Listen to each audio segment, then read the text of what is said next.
For advertisements, please contact 8125893028.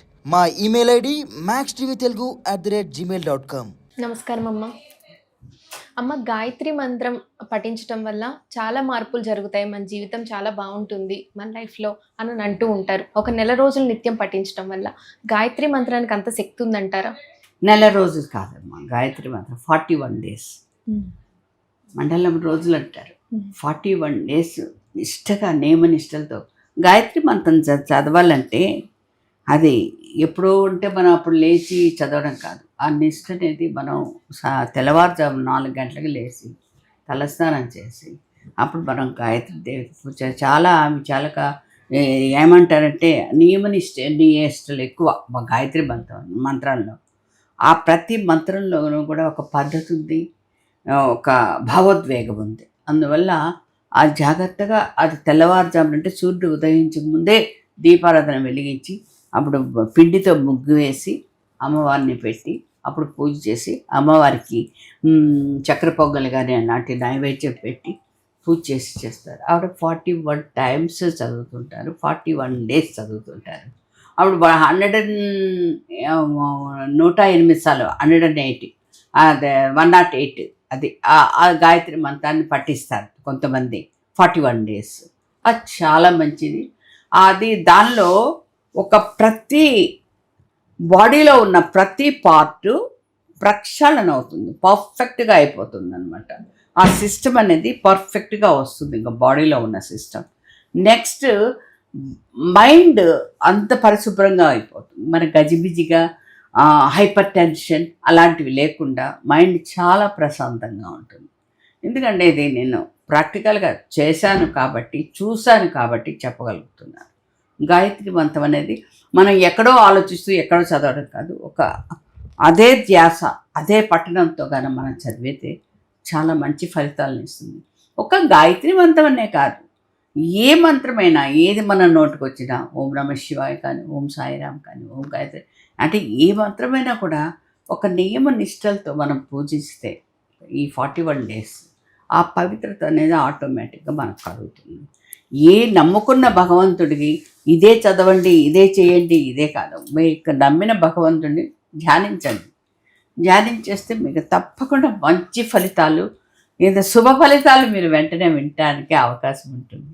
అందువల్ల గాయత్రి మంత్రం అనేది అది చెప్పారు కదమ్మా, అది బ్రహ్మాది త్రిమూర్తులు త్రిమాతలు కూడా పఠించే మంత్రం అది.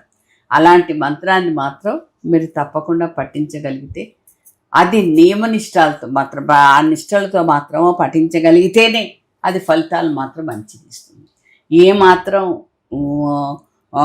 నెగ్లెక్ట్ చేసినా, ఏ మాత్రం ఇప్పుడు కాదు వదిలే చాలే అనేసి ఆపినా అది మంచి ఫలితాలను ఇవ్వదు. ఒక పని చేపట్టామంటే అది పర్ఫెక్ట్గా సక్సెస్ అయ్యేంత వరకు మనం కంప్లీట్ చేయాలి. అది చేసినప్పుడే మనకు అన్ని ఫలితాలు మనకు వస్తుంటాయి.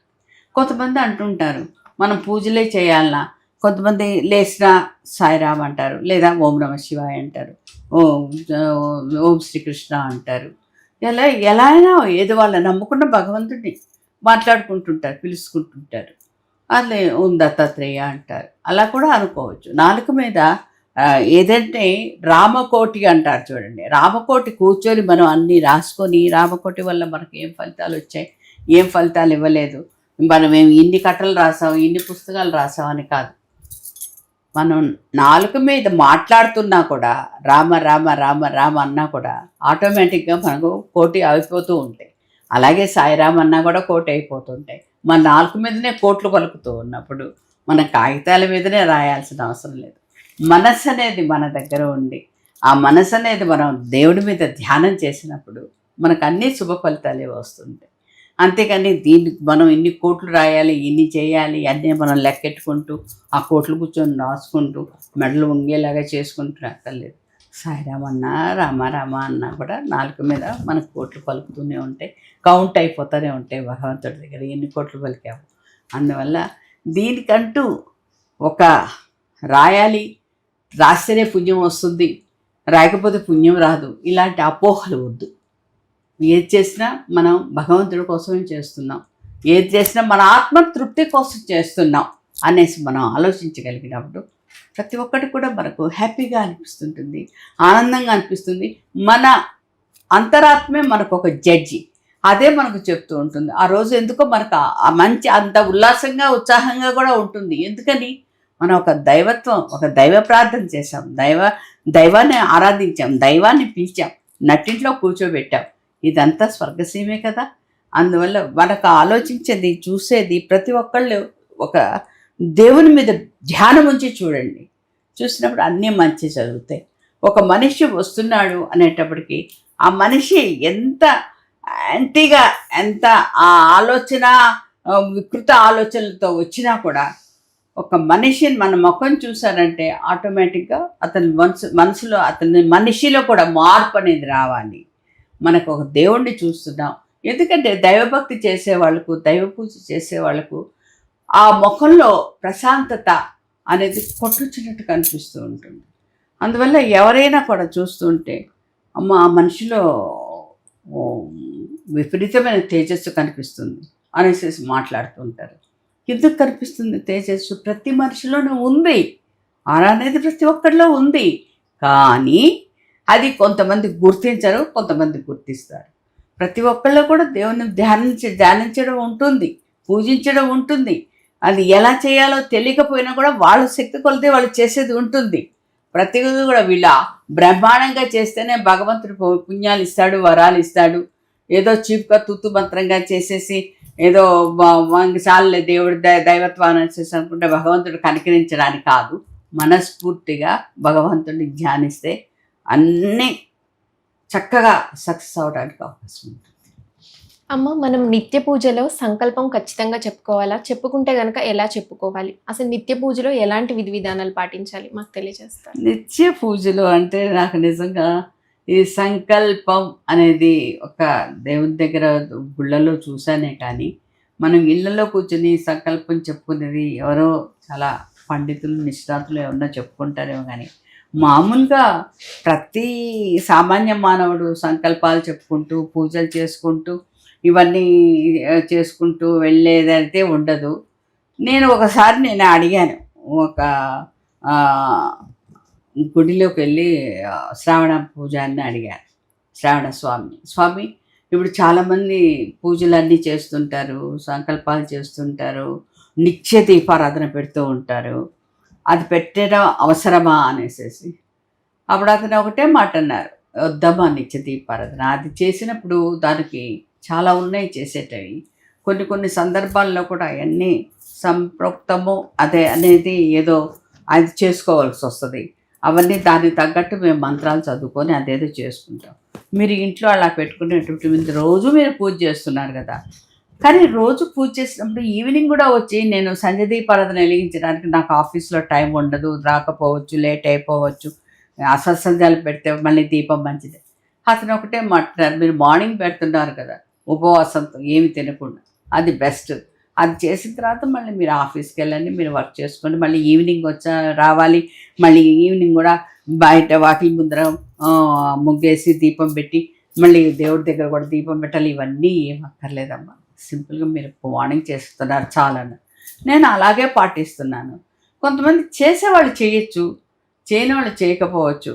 కానీ చేసేవాళ్ళకే ఎక్కువ పుణ్యాత్ములు అయిపోయినారు, చెయ్యని వాళ్ళు అలాగే ఉండిపోయారు అనేసి మాత్రం నేను చెప్పను.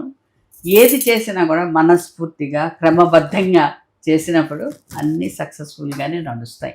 అందువల్ల దీనిలో ఏదో అన్నారు, సంప్రోక్తన ఏదో అన్నారు, అలాంటివన్నీ చేయకపోవచ్చు. సంకల్పం దాన్ని కొంతమంది సంప్రోక్తన ఏదో కూడా అంటారు. అలాంటివన్నీ చేయకపోయినా కూడా నష్టమేం లేదు. దేవుడు ఏం బాధపడడు. భగవంతుడు మనం మంచి మనసుతో ఉన్నామా, ఎవరికి కుళ్ళు కుసితం స్వార్థం లేకుండా, ఎవరికి చెడు లేకుండా అందరూ బాగుండాలి, అందరిలో మనం ఉండాలి అనుకుంటే భగవంతుడు కూడా మనల్ని ఎప్పుడూ క్షేమంగానే చూస్తూ ఉంటారు. అదొకటే మనం కోరుకోవాలి. నేనే బాగుండాలి, నేనే హ్యాపీగా ఉండాలి, నేనే ఉండాలి అనేసి కోరుకోవద్దు. అందరితో పాటు మనం ఉండాలి, అందరూ హ్యాపీగా ఉండాలి. అది మాత్రం మనం ఆలోచించాలి.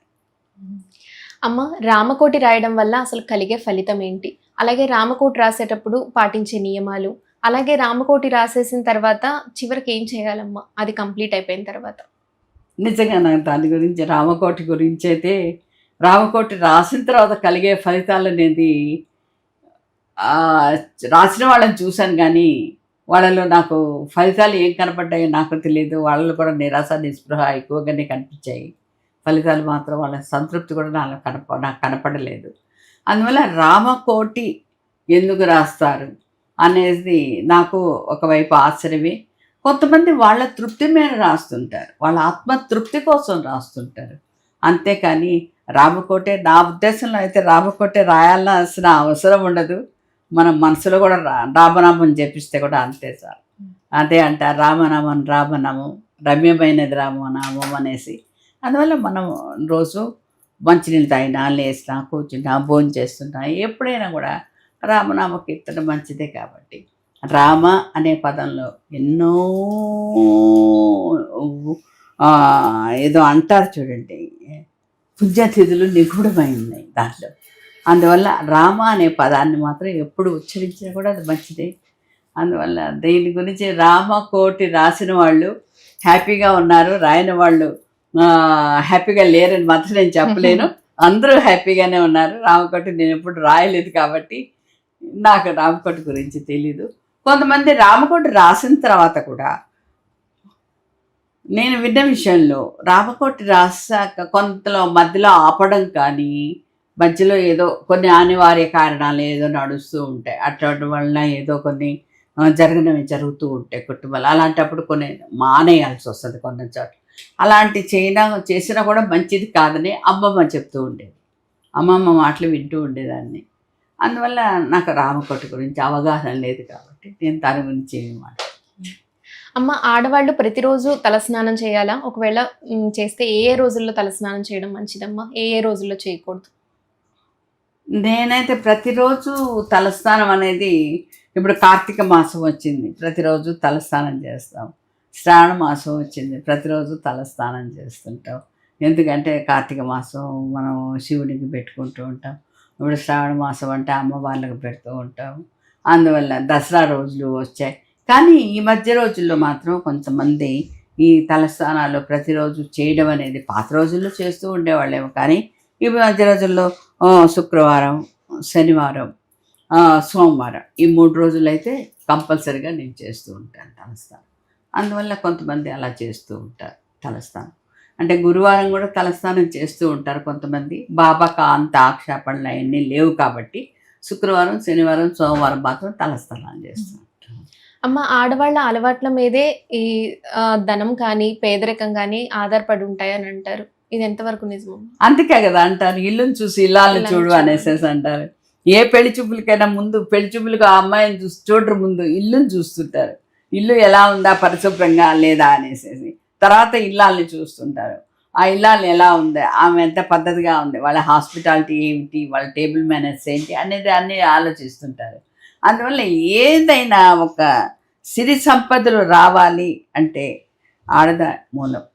ఆడ మనిషి అనేటప్పటికి ఇంట్లో ఉంటేనే ఆ అందం చద్దం అనేది ఉంటుంది. ఇల్లుని చూడు, ఇల్లాలని చూడు. అలాగే కూడా ఇంటి దిక్కు లేదా, ఆడ దిక్కు లేదా, దీపం పెట్టేవాళ్ళు లేరా అంటే దీపం పెట్టేవాళ్ళు లేరంటే ఆడవాళ్ళు లేరా అని అర్థం. అందువల్ల ఆడవాళ్ళు అనేటప్పటికీ వాళ్ళొక పద్ధతి, క్రమశిక్షణ, ఒక పిల్లల మీద ఆప్యాయత, భర్త మీద ప్రేమాభిమానాలు అవన్నీ ఉంటే ఆ ఇల్లే నిజంగా ఒక స్వర్గసీమగా మారిపోతుంది. అంతేగాని చీటికి మాటికి ఇద్దరు కురుక్షేత్రంగా మొగుడు పిల్లలు దెబ్బలాడుకుంటూ, పిల్లలు ఏడుపులు దుఃఖాలతో ఉండి, చిరుగు పవర్ గబ్బలు వచ్చి మధ్యస్థం చేసే వాళ్ళిద్దరిని దూరం చేస్తాం. ఇలాంటివన్నీ అంటే ఈ చీదరగా అనిపిస్తుంది. ఎప్పుడైనా సౌమ్యత, శుభ్రత అనేది ఆడవాళ్ళల్లోనే ఎక్కువ ఉంటుంది. అట్లాగే వాళ్ళల్లో ఒకళ్ళ పొందిక, పద్ధతి అనేది కూడా ఆడవాళ్ళల్లోనే ఉంటుంది. అందువల్ల ఆడదాన్ని చూసాకే ఆటోమేటిక్గా లక్ష్మీదేవి అనేది ఇంట్లో వస్తుంది అనేసి అంటూ ఉంటారు. ఎవరైనా చూస్తే అయ్యో ఇంటికి ఆడదిక్కు లేదా అంటారు. ఆడదిక్కు లేదా అంటే అప్పుడు అంత దారుణమైన మాట ఇంకొకటి లేదు. అందువల్ల ఆడవాళ్ళ నుంచే పుట్టుకొని వస్తుంది. కాబట్టి ఆడవాళ్ళు ఎప్పుడూ హ్యాపీగా ఉండాలి, నవ్వుతూ ఉండాలి, క్షేమంగా ఉండాలి, పూజా విధానాలు చక్కగా చేసుకుంటూ ఉండాలి. అమ్మ, షిరిడి సాయిబాబా అంటే అందరికీ చాలా ఇష్టమైన దైవం. షిరిడి సాయిబాబా గురించి మీ మాటల్లో, సాయిబాబా డివోటీగా మీ మాటల్లో విందాం అనుకుంటున్నాము. తప్పకుండా. షిరిడి బాబా అంటే నిజంగా నా ఊపిరే బాబా. ఆ? బాబా అనేటప్పటికి అన్నిటికీ సాయిరామ్ సాయిరామ్ సాయిరామ్ అంటూ ఉంటాను. కానీ నా మాటలో చెప్పాలంటే సాయి అంటే ఓయి అని పలికే ప్రత్యక్ష దైవం సాయి. సాయిబాబా భక్తులకి సాయిబాబా కల్లో కూడా కనిపిస్తుంటాడు అంటారు కదమ్మా, చాలా మంది చెప్పిన మాట ఇది. ఎందుకంటే పర్సనల్ గా నాకు కూడా సాయిబాబా అవునమ్మా. 3-4 సార్లు కల్లో వచ్చాడు, అందుకని చెప్పి. కరెక్ట్, మంచి మాట. ఎందుకంటే ఆయన బాబా ఎక్కడున్నా కూడా బిడ్డలను ఆదుకోవడానికే చూస్తారే కానీ ఆయనంటూ ఏమన్నా కిరీటాలు పెట్టుకున్నాడా, పట్టు వస్త్రాలు కట్టుకున్నారా? ఆయనంటూ ఆయన ఎప్పుడూ సుఖపడలేదు. అందరి కోసం ఆధారపడ్డారు, అందరి కోసం ప్రాధేయపడ్డారు. తన ఆరోగ్యము తను అవతల వాళ్ళ అనారోగ్యం ఉన్నా కూడా ఆ అనారోగ్యాన్ని తను తీసుకొని తను క్షీణించిపోయారే తప్పనించి అందరూ బాగుండాలనే ఆలోచించారు. అలాంటి బాబాని ఏమని కొలవాలో నాకు నిజంగా ఆయన సర్వం నాకు సాయిరామే.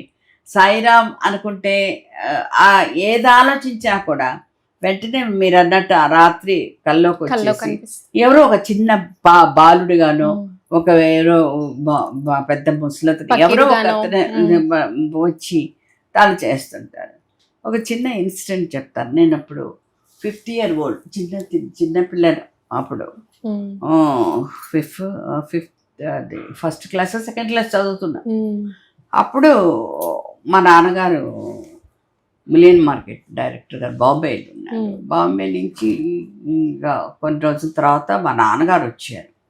అంటే ఒక బాంబేకి వెళ్ళినప్పుడు ఒక వీక్ డేస్ ఉంటారు, వచ్చారు. వచ్చిన తర్వాత ఆ రోజు మస్కగా చీకటిగా ఉంది ఇంట్లో. ఒక వర్షం వస్తుంది, కరెంట్ పోయేటట్టు గొప్పు అంటుంది. మదర్ ఏం చేశారంటే ఇవాళ కొంచెం హోంవర్క్ ఆపెట్టేయండి, మీరు తొందరగా భోజనం చేసి హోంవర్క్ చేసుకుంటూ తర్వాత పడుకుందాం అనేసి అన్నారు. నాన్నగారు కూడా వచ్చిన్నారు కాబట్టి అందరం కూర్చొని భోజనాలు చేసేసాం 7 o'clock అంతా. మేము భోజనం చేశాక అప్పుడు నేను మొన్న చెప్పాను, ఒక గుడికి ప్రారంభోత్సవం చేయడానికి వెళ్ళాం. ఒక ఆవిడ, నల్లట ఆవిడ, నాగమ్మ పేరు, ఆవిడ పేరు, తలుపు కొట్టి మీ ఇంట్లో పని మనిషి లేదన్నారు కదా, వచ్చాను నేను అనేసి. అంటే నిజంగా మా ఇంట్లో పని మనిషి లేదు. అమ్మమ్మ కూడా ఊరు వెళ్ళింది ప్రాపర్టీస్ ఏదో చూడడానికి. అమ్మ కాస్త పిల్లలతో అంతా చూడలేక అవస్థ పడుతుంది. అవునమ్మ పని మనిషి ఊరు వెళ్ళింది, మా అమ్మ కూడా లేదంటే నన్ను పంపించారండి ఫలానా మీ దాయదులు పెళ్ళి చెప్పారు. ఇంకా వాళ్ళ పెళ్ళి చెప్పేటప్పుడు మా అమ్మ హ్యాపీగా లోపలికి రమ్మడింది. ఏం వంట చేయాలంటే లేదు, ఇప్పుడు భోజనాలు చేసేసాం అందరం, నిన్ను కూడా పెట్టుకొని తినేసేసేయి అనేసేసాం.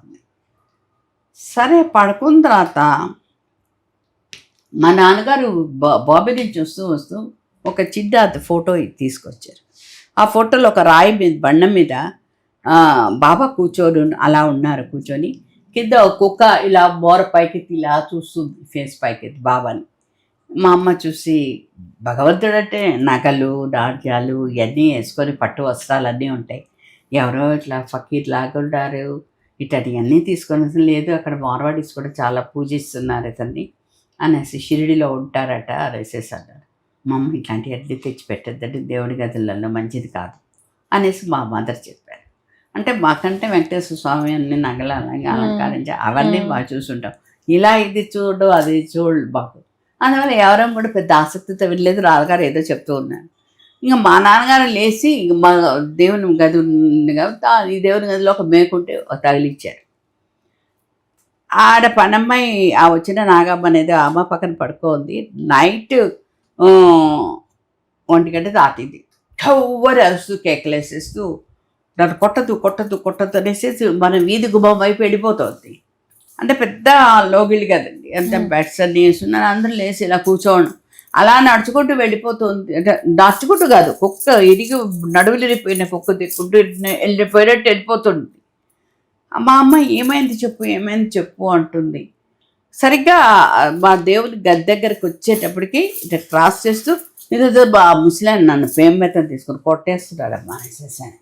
అప్పుడు అదే ఈ ముసలాడమ్మా కొట్టేస్తున్నాడు నన్ను ప్రేమ మెత్తని తీసుకొని అని అప్పుడు బొడ్లో చిన్న ఇంజక్షన్ బాటిల్ లాంటిది తీసుకొని తల ఆకుపచ్చ లాంటిది ఏదో ఉంది ఇది మీకు ఆ రైస్ చేసేటప్పుడు కలిపి వేసి పెట్టమని వేసి పంపించారమ్మా అని విసిరి కొట్టబోయింది. అప్పుడు అమ్మ అన్నారు, వద్దు అది కొట్టదు, ఏదైనా పురుగు గిటు బిడ్డ కూడా చచ్చిపోద్ది కదా, ఏంటో అది పాయిజన్ లాంటి. మాకైతే తెలియదు, చూస్తున్నాము, కొట్టద్దు అనేసి అమ్మ తీసుకొని పూడ్చిపెట్టేస్తాను నేను సంది. ఆవిడ అంత నైట్లోనే వర్షం పడుతుంది, నైట్లోనే లేదు వెళ్ళిపోతాను నేను వచ్చిందే దానికోసం వెళ్ళిపోతాను కొడుతున్నాడు. అది చూసాక ఇక మా ఇంట్లో ప్రతి థర్స్డే పూజలు ఎంత ఘనంగా చేసేస్తామంటే అంత ఘనంగా, అంత డ్యూటీ అయిపోయాం అందరం. అప్పటి నుంచి హల్వాని కూడా అనడం చేత కదా సాయిరామ్ అంటే అలవాటు అయిపోయింది. అప్పటి నుంచి ఇప్పటి వరకు కూడా సాయిరామే అంట. అందువల్ల మా ఇంట్లో ఏదో ఇప్పటికీ పిల్లలకి ఏదో కొత్త వస్తువు కొన్నా, కొత్త పెన్ను కొన్నా, అమ్మ తస్సరే రోజు వాడతారబ్బా అని దాచుకుంటారు. అంత తస్సరే అంటే అంత ముఖ్యమైన రోజు అయిపోయింది. నిజంగా తెలియని వాళ్ళు ఏమైపోయింది ఏంటో ఇట్లా నైట్ ఇట్లా అయిపోయింది అనుకుంటారే, కానీ అస్సలు పాయింట్ చూడు, అదొక ఆయన పేరు మెత్తం కొట్టడం, అబ్బా కొట్టదు అని ఎవరు మనకు కనపడతలేదు, అలా ఏడ్చుకుంటూ వెళ్ళిపోయి. అప్పటి నుంచి మాకు ఒక భక్తి నమ్మకం. అప్పుడు వెళ్ళిపోయిన తర్వాత ఇంకా వాళ్ళంతా దాయాదులు కాబట్టి వీళ్ళంతా పెద్దరాని చిన్న బిడ్డలు, నాన్నగారు ఒక్కళ్ళే కొడుకు. అందువల్ల అప్పుడు వీళ్ళంతా అంటే వాళ్ళు ప్రాపర్టీస్ కోసం ఏదో సంథింగ్ ఏదో జరిగినట్లుంది, ఏదో కొంత జరిగింది పెద్దవాళ్ళతో అంతా, ఏదో కొంత జరిగింది. అప్పుడు కొంత డివైడ్ అయిపోయారు, విడిపోయారు. మేం కాదు మేము ఇలా చేసింది అనేసి అన్నారు. తర్వాత బయటపడ్డాయి వెళ్ళి. దానివల్ల అప్పటి నుంచి ఇంకా భగవంతుడిని బాబానే ఎక్కువ మేము పూజిస్తూ ఉన్నాం. నాన్నగారు కూడా చాలా గుళ్ళు కట్టించారు, బాబా గుళ్ళు.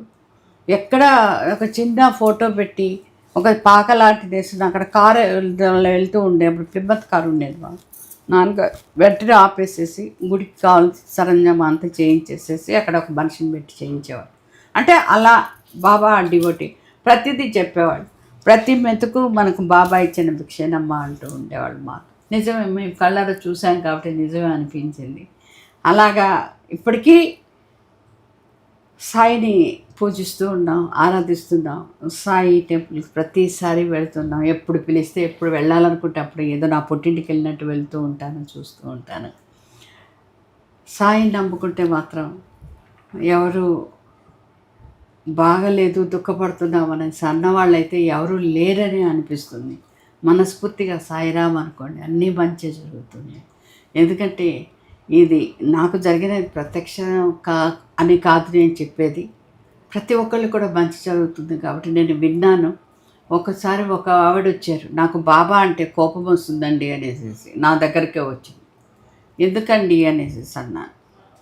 మా ఇంటి ఎదురింటి ఆవిడకి మా పాపది రిజిస్టర్ చేశాక మా ఇంటి ఎదురింటి ఆవిడది ఒక నెల తర్వాత ఇచ్చాను. ఆ అమ్మాయికి మాత్రం వెంటనే పెళ్లి కుదిరిపోయింది. అప్పటి నుంచి నాకు బాబా అంటే కోపం ఉందని. అదొక టైము, అదొక లగ్న బలం. అంతేకాని కొంతమంది అంటూ ఉంటారు, కొంతమంది సిద్ధాంతులు పండితులు అంటుంటారు, అమ్మ మా పాప పుట్టినప్పుడు కన్యారాశి ఇంట్లో ఉంది, ఈ ఇంట్లోంచి ఈ ఇంట్లోకి వెళ్ళిపోయింది. ప్లానెట్స్ తిరుగుతూ ఉంటాయి, అదొక టైం అనేది వస్తూ ఉంటుంది. లగ్నగడి వచ్చేటప్పటికి ఏ పెళ్ళో అంటారు చూడండి, కళ్యాణమైనా కాకొచ్చిన ఆగదనేసి. అలాంటప్పుడు నా పాపకు ముందు పెళ్ళి అవ్వాలి కానీ వాళ్ళ పాపకు పెళ్ళి కుదిరిపోయింది అనేసి అప్పటి నుంచి నేను బాబా ఫోటోలు అన్నీ తీసేసానంటే అది నీ కర్మ. అంతేగాని ఒక్కళ్ళే ఏదో నాకు మంచి జరగలేదు అనేసి ఆ బుద్ధి, ఆ కుచిత బుద్ధి, ఆ కుళ్ళు బుద్ధి అనేది దీనికి మనసులోనే ఉండేటప్పుడు ఎలా బాబాను ఆరాధిస్తుంది? బాబాను ఆరాధించేటప్పుడు మనసు ఎప్పుడు ప్రశాంతంగా ఉంటుంది. ఎవరికైనా కూడా అప్పుడే వాళ్ళు బాబాకి దగ్గర అవ్వగలుగుతారు. అంతేగాని ఇలాంటివన్నీ స్వార్థపూరిత ఆలోచనలు పెట్టుకొని బాబాకు దగ్గర అవ్వాలంటే అవ్వలేరు. అందువల్ల బాబా ఎప్పుడూ బాబానే మనకు తండ్రితో సమానం. సాయిరా. అమ్మ, ప్రతి ఇంట్లో శివలింగం ఉంటుంది. శివలింగం ఉన్నప్పుడు ప్రత్యేకంగా ఆ ఇంట్లో ఎలాంటి నియమాలు పాటించాలమ్మా? శివలింగం ప్రతి ఇంట్లో కూడా ఉంది, మా ఇంట్లో కూడా ఉంది శివలింగం. బాగా స్ఫటికం వేసి అంత వెండి శివలింగం మా ఇంట్లో కూడా ఉంది. మేము ప్రతిరోజు వచ్చి ప్రతిరోజు మామూలుగా విభూతితో అభిషేకం చేస్తామే కానీ ప్రతి సోమవారం రోజు మాత్రం చిటికెడు పాలు తీసుకొని అంటే ఆవు పాలతో ఆయనకు అభిషేకం చేస్తాం. ఆవు పాలతో, నీళ్ళతో కాదు, ఆవు పాలతో చేస్తాం. అది కొంతమంది నమ్మకం, కొంతమంది చేయొచ్చు, కొంతమంది మామూలుగా నమస్కరించుకోవచ్చు. అంతేకాని ఈ శివలింగానికి ఇలాగే చేయాలి ఇలాగే పట్టాలి అనేసి ఉద్దేశం కాదు. ఇంకా శివరాత్రికి అనేది పంచామృతాలతో చేస్తుంటాం, ఆయనకు అన్నీ చేస్తాం. ఇలా ఏమైనా శివుని పూజలు వచ్చినప్పుడు కూడా ఏదో రుద్రాభిషేకం చేసేటప్పుడు కూడా ఆ శివలింగాన్ని పెట్టి చేస్తూ ఉంటాం.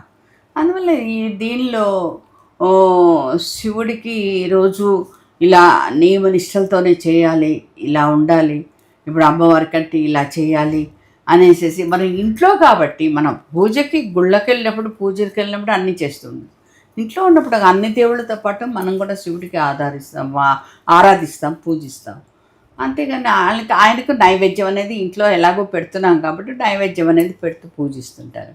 దీనిలో నియమనిష్టలు అనేటప్పటికీ నియమనిష్టలు అనేది ఏమి ఉండదని నా ఉద్దేశం. ఎందుకంటే ఇంట్లో ఉన్న దేవుడికి, బయట ఉన్న దేవుడికి ఇవన్నీ మనం తీసుకొని వెళ్ళచ్చు, అన్నీ చేయొచ్చు, పూజలు చేయొచ్చు. ఇంట్లో ఉన్న దేవుడికి మాత్రం మామూలుగా పూజ చేస్తూ ఉంటాం, మా ఇంట్లో ఉంది కాబట్టి. అదే అమ్మ, ఎన్నో ముఖ్యమైన ఆధ్యాత్మిక విషయాలు మాతో చాలా చక్కగా తెలియజేశారు. ధన్యవాదాలు. నాకు తెలిసినంత వరకు నేను చెప్పగలిగాను. అది అమ్మమ్మ ద్వారా కొన్ని తింటూ ఉంటారు కాబట్టి అది చెప్పగలిగాను. థ్యాంక్ యూ సో మచ్ అమ్మా.